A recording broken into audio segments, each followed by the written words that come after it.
Since his arrest on April 13, Wellington Masiwa has been in prison for illegally entering South Africa and for alleged fraud in Zimbabwe.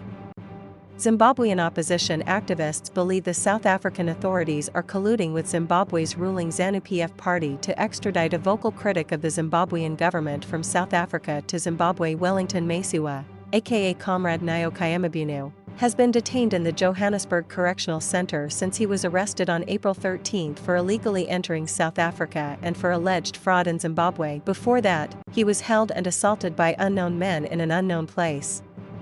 According to his legal representatives, when he appeared in the Randburg Magistrates Court on April 30 on an illegal immigration charge, his lawyers were surprised when an Interpol representative showed up and laid new charges against him based on an extradition request from the Zimbabwean government. When the representative appeared in court at a later hearing in July, the crowd of opposition Zimbabwean citizens supporting Masiwa grew angry, suspecting new charges were being brought against him. South Africa's Justice Minister, Mameloko Kubei, is expected to rule this week on whether Masiwa is extraditable. The extradition notice from Zimbabwe's Deputy Prosecutor General, Nelson Mutsanziwa, certified that Zimbabwe wanted him returned to serve an 18-month sentence for defrauding a fellow Zimbabwean, Prince Kadivo, of $3,660 in a fraudulent property deal in Harare.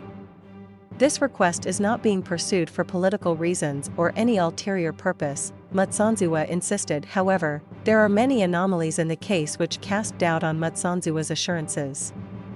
For instance, another alleged fraud case against Masiwa has arisen. Masiwa says that he was arrested through a trap set by Zimbabwe's notorious Central Intelligence Organization and sprung by a fellow Zimbabwean activist, Honest Sibanda.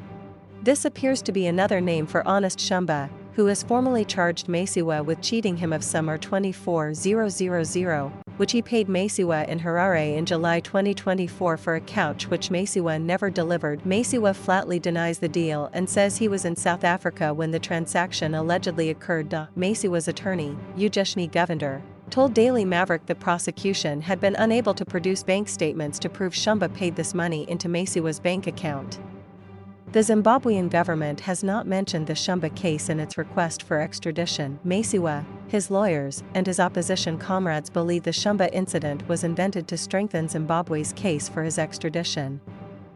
They believe the real reason the Zimbabwe government wants him home is that he has been a strident critic of President Emmerson Mnangagwa, and particularly of his political maneuvering to try to secure a third term when his second, and constitutionally, final, term expires in 2028. Until shortly before his arrest, Masiwa was posting calls on X and other social media, calling on Zimbabweans to join a national shutdown on March 31 to protest at Mnangagwa's suspected plans to bypass or amend the Constitution so as to remain empowered. In an affidavit before the Randburg Magistrates Court seeking bail, which has so far been denied.